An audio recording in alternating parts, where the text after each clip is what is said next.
High pressure to the south, low pressure to the north during the next few days. But by the weekend, that weather pattern will flip on its head and become stuck in a rut throughout next week. Are we seeing a return to more prolonged areas of high pressure following less of that sort of thing last year? I've done some statistical analysis, so you'll want to stick around in this week's deep dive to find out the results of that. I'll have it covered. This is an in-depth look at the weather across the UK and beyond. I'm going to be talking about the weather patterns over the next few days, into next week, and in fact for the rest of March. We do these every Tuesday. They are on our Met Office YouTube channel. Make sure you hit like and comment and subscribe so you don't miss these coming out in the future. And tell your friends, spread the love. Also, we are now on WhatsApp. You may already follow us on WhatsApp, and we're on Spotify. You can't avoid us at the moment. We're everywhere. So if you prefer to get your weather videos on Spotify, not that you necessarily knew that was a thing before, well, you can now watch things like the deep dive on Spotify. So yeah, check that out if you are a Spotify user. Now, before I get stuck into the forecasts, let's take a look back, because many of you, in the south at least, will be enjoying some much needed sunshine, and it is much needed when you look at the totals for the winter. This is the sunshine anomaly through the past winter that we've just experienced, and you can see the grey colours there, most significant across the south, but certainly extending into northern England, parts of central and eastern Scotland as well. So significantly below average amounts of sunshine in these areas. There were some sunnier spots through the Midlands, mid-Wales, but most notably northwest Scotland has enjoyed the most sunshine compared with average through the previous winter, whereas it's the south where we've seen the darkest greys. That has turned on its head. We're now seeing the sunniest weather ever since the start of March across southern parts of the UK. Now, this may particularly stand out for you if you're living in the south. That's where a lot of people do live, in fact, because it has been notably less sunny compared with recent winters. This is a graph showing the amount of sunshine across the UK back to before 1920. And what it shows is that the winters since the year 2000 have been particularly sunny, quite a few well above average sunny winters since the year 2000. Here's the average line, this light blue. That's the 1991 to 2020 average, it's worth pointing out.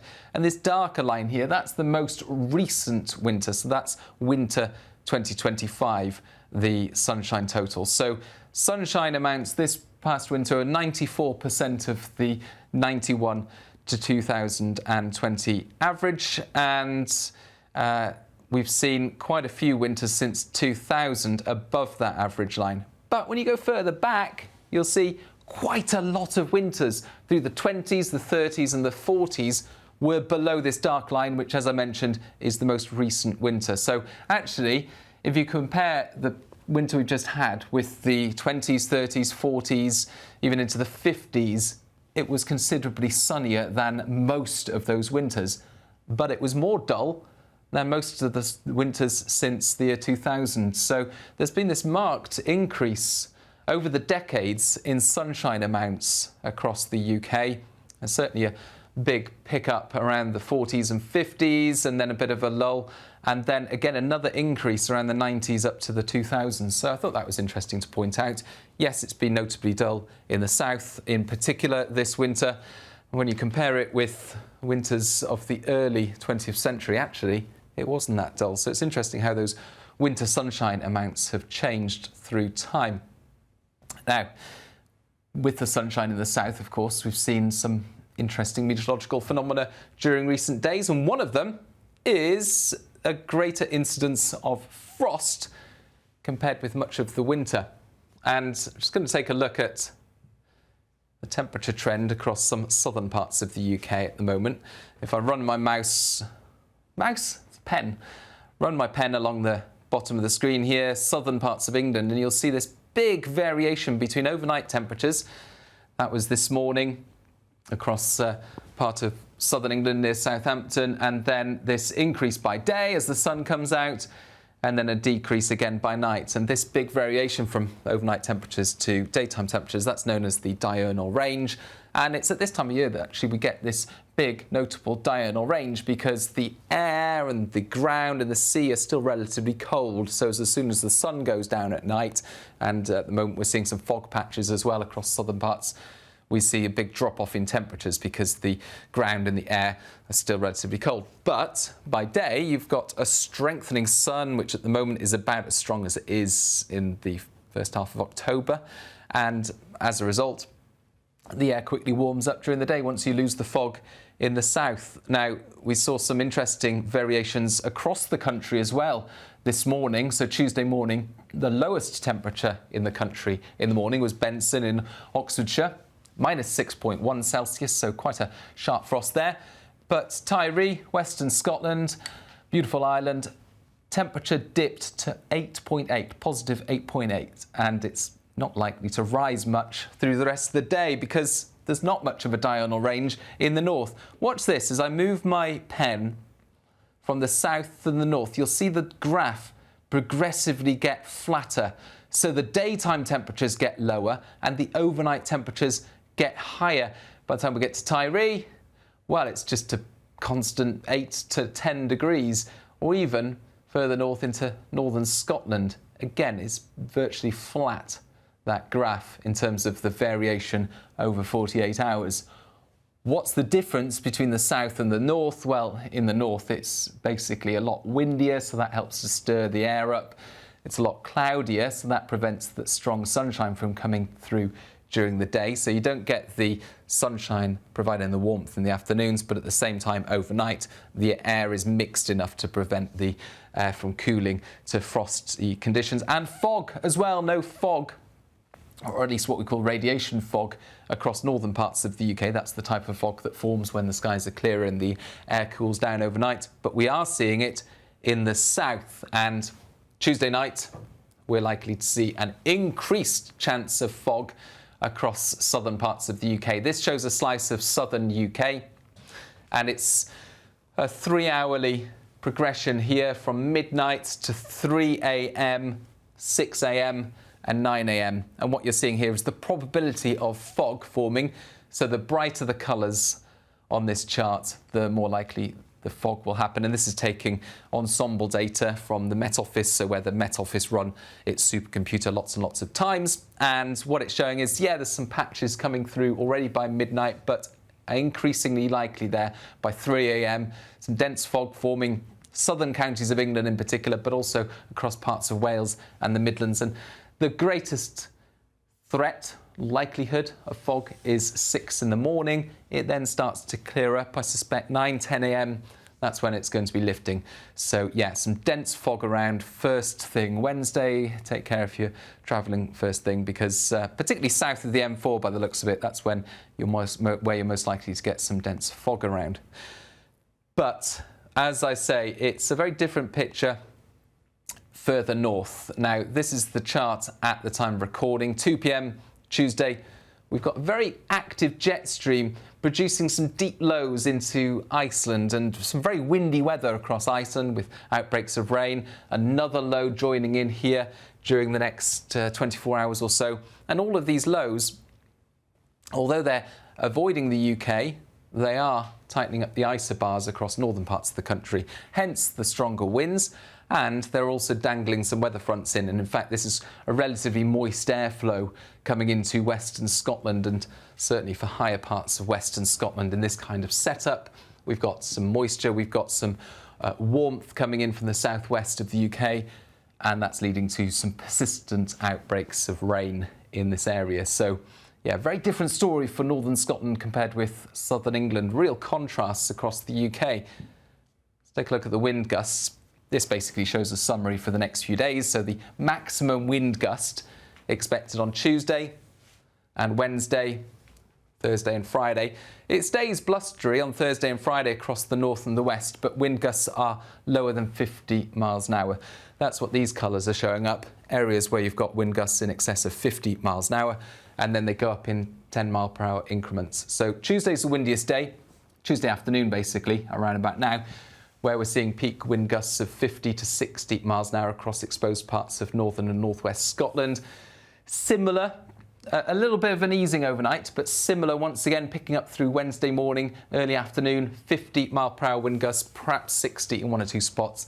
Staying blustery, but not quite as windy across the north and the west through Thursday. And what you'll notice is that the arrows are starting to change direction. And in fact, we're seeing more arrows by this stage across southern areas. So that's going to lead to a change in conditions across the south through Thursday and Friday, which I'll go on to in just a moment.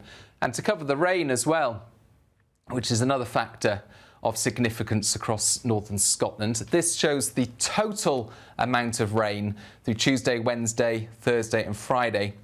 It really highlights that Tuesday and Wednesday are dry virtually everywhere except for the northwest of Scotland, some parts of Northern Ireland. Likewise for Wednesday, a bit more rain coming into the central belt, into southern Scotland at this stage.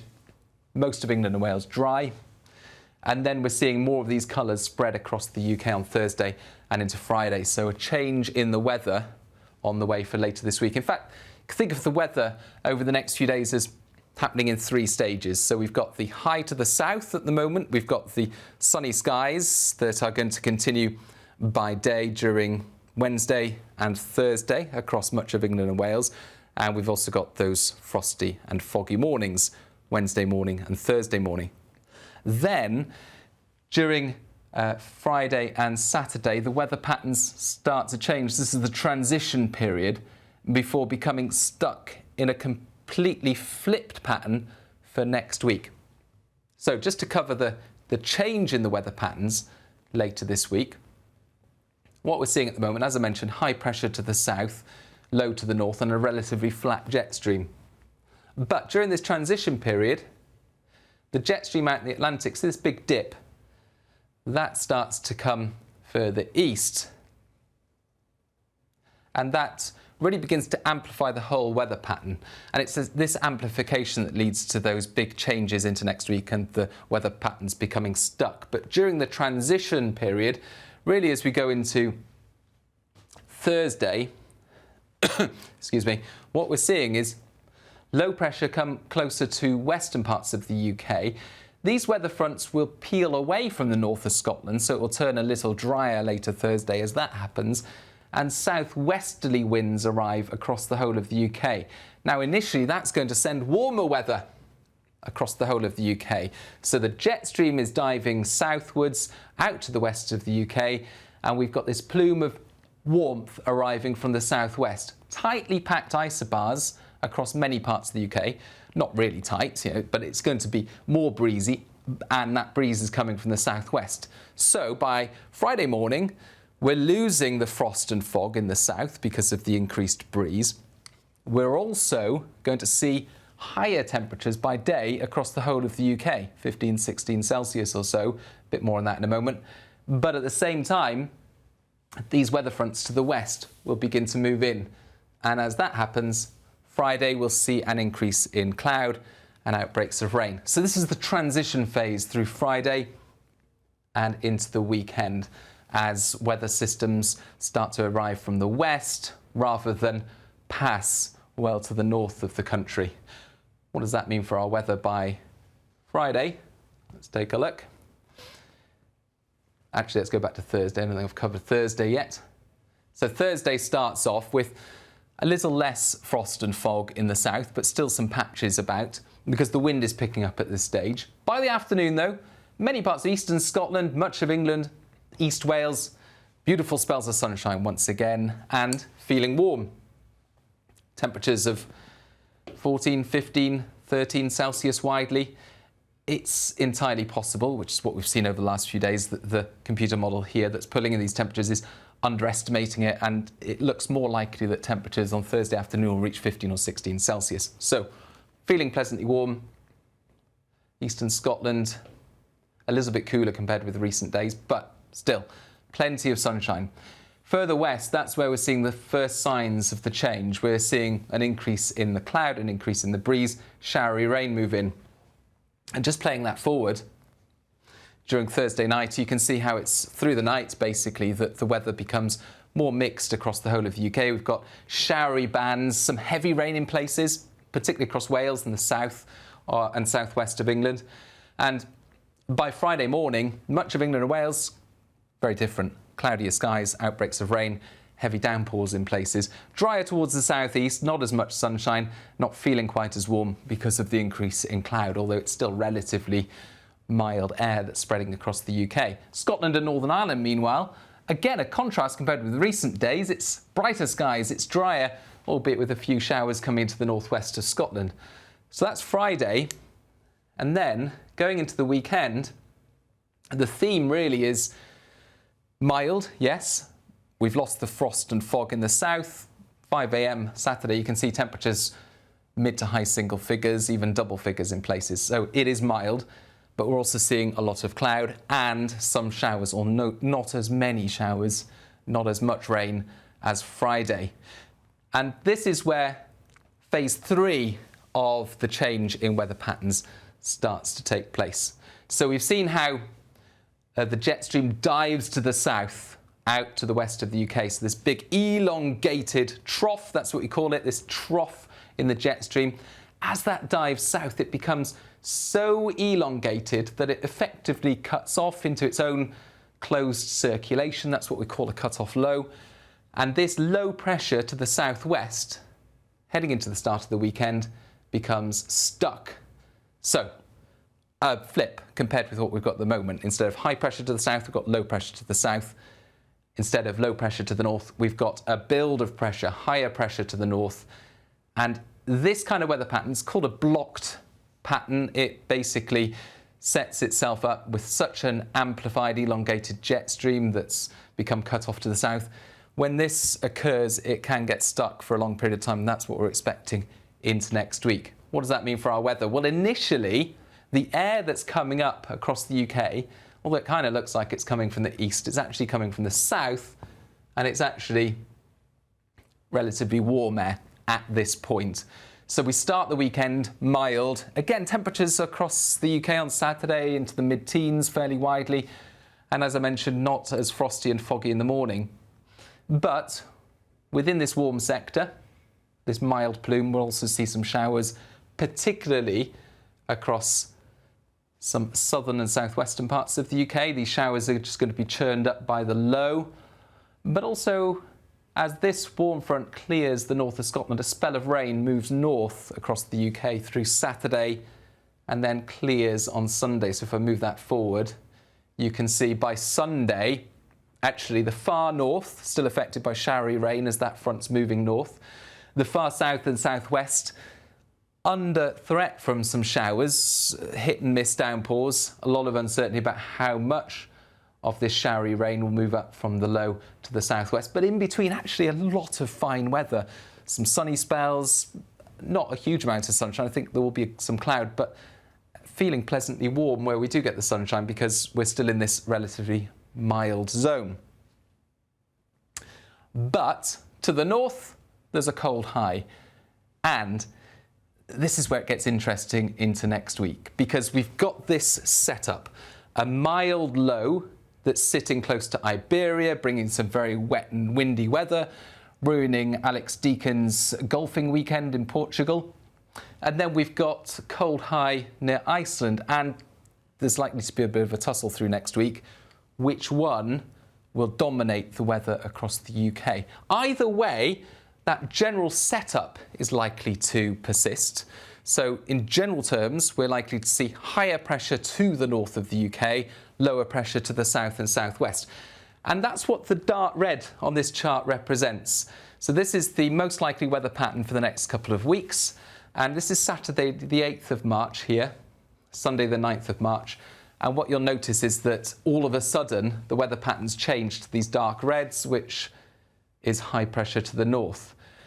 But there are different flavours of high pressure to the north. There are different sub-patterns, and they're highlighted here by the little black line that separates the different dark reds. And so if I click on them and show you what they look like, the most likely weather pattern for Saturday the 8th of March is, as I mentioned, low pressure close to Iberia, and high pressure near Iceland and this southeasterly airflow. And that's similar on Sunday and in fact into Monday as well. So this is the most likely weather pattern. Showery rain perhaps for the south and southwest, increasingly dry elsewhere, but temperatures, well, turning a little bit colder as we get a bit more of an easterly influence, but not particularly cold at this stage. However, if I turn on the temperature anomalies, what you'll notice is that the most likely weather pattern by Tuesday the 11th of March is for high pressure to the northwest of the UK and this cold north to northeast wind. So that high pressure with cold air wrapped around it, in the most likely scenario, is becoming more dominant across the UK. However, it's only just the most likely weather pattern. There's another scenario in which low pressure towards the southeast or the southwest maintains an easterly wind and it's relatively cold with air coming from the east. And there are other permutations of that similar weather pattern with high to the north and low to the south, where we've got low pressure closer into the southwest and average temperatures, but more unsettled more widely. So yes, through next week, we're going to see the weather patterns become stuck with higher pressure to the north, lower pressure to the south. But which of those dominates the weather is currently uncertain. What looks most likely is that the further north you are, the more likely it will turn drier, but also colder. And if it turns cold enough with winds from the north, then we'd see some wintry showers across northern and eastern Scotland, perhaps northeast England, for example. But at the same time, we'll have a milder area of low pressure to the southwest. And if that sends some of its weather our way, then it's most likely southern and southwestern parts of the country that will see some rain showers and milder or warmer weather at times as well. So the dividing line between those two weather types, the position of that across the UK is the main source for uncertainty throughout next week, even if the bigger picture is fairly confident in terms of high to the north, low to the south. And just to show you the top three most likely weather patterns, this is for the middle of next week. The most likely, but only just, 19%, is for high pressure and cold air across the UK, with that cold air coming down from the north. Second most likely, again, low pressure to the southwest and an easterly breeze. And third most likely there is just to have higher pressure more established over the UK. So I think if you're going to take anything away from this, throughout next week, many places are likely to be dry. If we're going to see more unsettled weather, it will be coming up from the south and southwest. And if we're going to see any milder weather, it'll be coming up from the south and southwest. Whereas for much of the UK, we'll see this downturn in temperatures. And if it gets cold enough, which is certainly possible, with winds coming from the north or northeast, there is that chance of some wintry showers, even though we're getting towards the middle of March. Return to overnight frosts as well if we see lighter winds at times. So mild this weekend, mid-teens, but turning colder through next week, albeit relatively dry. What about the end of next week? If we fast forward, we'll go back a bit. Let's take Saturday as an example, Saturday the 15th of March. What we're seeing come through for the three most likely weather patterns is a greater dominance of the low to the southwest.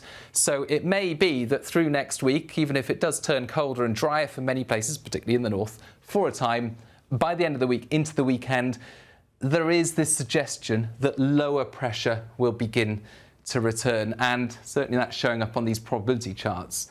From the middle of March, we're seeing these blues begin to arrive again, indicating a return to things like this. Low pressure, more widely unsettled weather, but again, particularly across the south of the UK rather than the north. Very different to what we're seeing at the moment. Now, through next week, if we were to summarise it, we would say it looks something like this. And this is what's showing out from the European model. This is the most likely pressure anomaly through next week. And this covers a whole week's period of weather, but it shows high pressure over Iceland and low pressure to the southwest. And just to reiterate that the main uncertainty is the dividing line between the cold, mostly dry high to the north and the milder, more unsettled low to the south. And the divide in that weather is the main source of uncertainty, as in the position of that dividing line. And I just want to talk about, well, this weather pattern, where we've got high pressure to the north. It's coming through on the weather patterns here as dark red. And actually, we've got a number of different weather patterns where high pressure controls the weather. One where we've got high pressure over Scandinavia, one where we've got high pressure centred over the UK, and one where we've got high pressure extending from the Azores. We've been through this before, but basically on this chart, wherever you see oranges and reds or yellows, high pressure is dominating the weather. And I thought to myself, you know what? It feels like when high pressure has arrived in the UK during the last year to 18 months, it's not lasted that long. You may have had that sense as well. We've had low pressure returning more often than not. So I thought I'd look back at the incident of high pressure and low pressure each day for the last few years, and further back in fact, and see whether there are any interesting trends and patterns that have emerged. And I did my own very much back of the envelope statistical analysis earlier today. I'm not publishing this in a scientific paper. It may not stand up to rigorous scientific scrutiny, but I thought it was interesting anyway. So what I looked at was a data set that has a label for each day going back to 1960 of whether one of those high pressure centred or dominated weather patterns was in control or low pressure, and for how long was high pressure in control, just to see whether in the past we had longer high pressure streaks. So basically, when high pressure has arrived in the past, has it stuck around for longer or not? And what have been the more recent trends? What this is showing now is the average length of high pressure streaks per year. So each year, how long typically has higher pressure lasted for when it's arrived? And a notable year that sticks out there is 1963. It's way up there. And actually, I discovered that in 1963, you might remember 1963 if you're old enough, but it was the coldest winter on record, essentially. And it had the longest period of unbroken high pressure on record since 1960 as well. So 55 days in which we had one of those high pressure dominated patterns without any lows in between. So that's really skewed it there. Otherwise, the most important thing to make out here is there's a lot of year-to-year variability, which is what I would have suspected. But 2024, last year, one of the lower ones. In fact, there's only 4 years going back to 1960 in which the length of time high pressure has stuck around for has been shorter. So that was interesting, I thought. And finally, I looked at it since 2009. Just to give us a bit more detail here, and this shows the average length of time high pressure has stuck around for each month since 2009, and it's immediately apparent that there's huge month-to-month variability depending on different weather patterns, and no real likelihood of picking out a long-term trend. But two things to point out. Well, one is that there's a huge month-to-month variability. Another one is that big spike there was June 2023, hottest June on record. You might remember it. We had sunshine for virtually the whole of the month. We had high pressure close by. So we had this incredible streak of high pressure during that June. And since then, it's really dropped off. And it's been notable how short the incidence of high pressure has been through last spring and summer.